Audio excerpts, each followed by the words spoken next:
I would say, yeah, absolutely. Get a commission-only sales job. Get a sales job that offers you no basic salary because it teaches you lots of things. One, the art of sales and closing the deal and actually bringing money in is very important. But two, it teaches you work ethic and hunger. Because when I worked commission-only sales jobs, it was a matter of, I'm not going to eat unless I sell these windows. And, I'd take a 3-hour drive down to whichever house I was going to give the presentation in. I'd sit there, stare in the mirror, splash some water on my face, snap into sales mode, knock on the door, and then make my presentation. I was very, very good.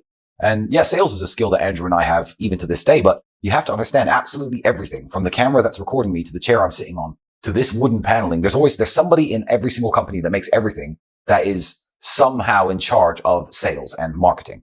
So just think about things. Think about the items around you in the room. Think about the items you use every day. When you go and buy something, why did you buy it? Why did you buy it and who convinced you to buy it? You could be ordering a coffee from Starbucks. Why? Why are you ordering the coffee from Starbucks? Who behind the desk of Starbucks HQ all those years ago sat and came up with the strategy that made you know what the brand is about and go there and actually buy their coffee? Obviously, boycott Starbucks, but that's just an example. But think about it when you buy things. Think about your reason for buying them. And then your mind will start thinking a lot more like a salesman.